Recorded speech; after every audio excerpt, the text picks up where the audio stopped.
Hello, my name is Craig Winship, and I will be your instructor for this online course at the University of West Alabama. In this video, we'll be going over your schedule.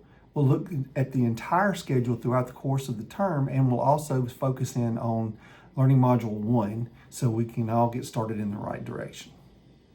For our course, Education in the Law, SEC 321, I've got my computer set in student view, so you should see the exact same thing that I see on my screen. I'm going to scroll down a little and show you the syllabus video is here. If you haven't looked at that yet, you might want to take a second to check that one out as well. But I'm going to go into the Start Here documents. I'm going to go down to the schedule and down arrow it so I can see it. Okay. The schedule for SEC 321 Education and Law looks a lot like this. In our first learning mod, each one of the modules are broken up into what's going on inside that week of study. Our first one is due on this particular date, and you'll see that exactly 1 week later, all the rest of the assignments are due, all the way through the end of Module 7. Okay. Looking at the first module, it asks us to read the START guide in its entirety located in the course manual. Introductory snap post is worth 10 points. The case brief number 1 assignment is worth 20 points, and the discussion board then versus now is worth 10 points. There's also an optional reinforcement quiz, and we are to make sure that we have begun reading chapters 1 through 7 in the textbook. So the first week of the course, we're worth 40 points. That stays around the same until we get into the midterm exam and the big projects that are going through. Okay, so that's where the schedule is located. So how are we going to use that in the first session? So I'm going to go back and I'm going to look at Learning Module 1. And again, before I begin, I've got how to complete discussion board questions. I can check that out and see what it is that we're looking for. Okay, so just look over your example. There's a sample question from a discussion board from an earlier course. That's been changed by now. It talks about how the ABC method is used to respond to your classmates, and some samples that score really, really poorly. I enjoyed reading your post. It was great. I loved it. Good job. Will not get you many points because you haven't completed the ABC method. Low caps. Michelle, you did an awesome job with this. Blah, blah, blah. Way to go. Again, not going to score a lot of points. Okay. Now, in this part, this was a wonderful one, I must say. Okay, so you might want to read over that. So that's our little how to complete the discussion boards. Well, let's go into the actual module. Before you begin, tells you a little bit about how we want to start. I'm going over that now. The next thing in the module is these are the activities that will be scored, the chapters in the textbook that we'll be talking about, the objectives that we're working for you in this and how it applies to our CAPE standards. Also, it's a reminder, these are the activities that are due in Module 1. All right, moving on to the next. We have an Introduce Yourself snap. If you know, as you notice, I can't see anybody else's posts because that's part of the activity.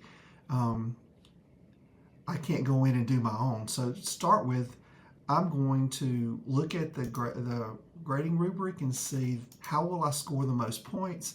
My personal response is posted on time, so before next Monday, has relevant information, including references. The content is exemplary because it builds upon responses posted by other students. My professionalism is exemplary because my professional vocabulary and writing style are consistent, and the file was uploaded correctly. Because in this particular introductory snap, I do show you exactly how to make one and exactly how to post it. So we're looking for exemplary on that. Okay, here's my video that shows you exactly how to do it. When I click on this,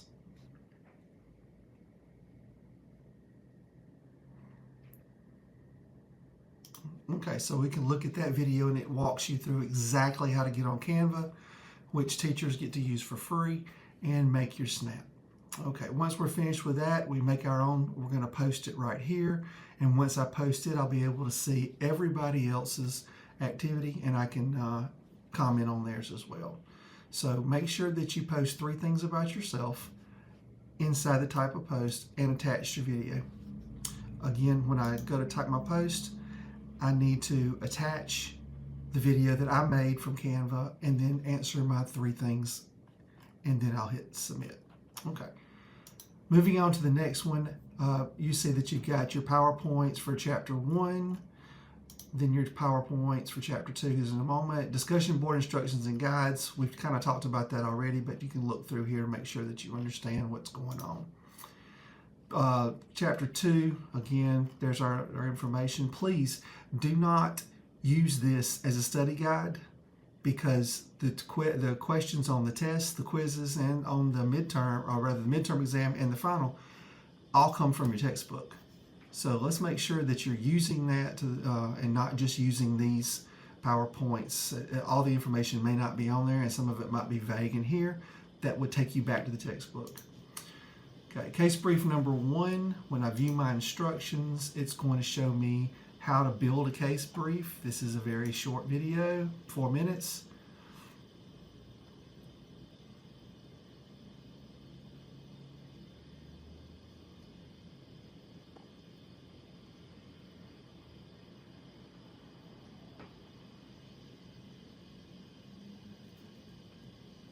There you go. So we're going to do the same thing here.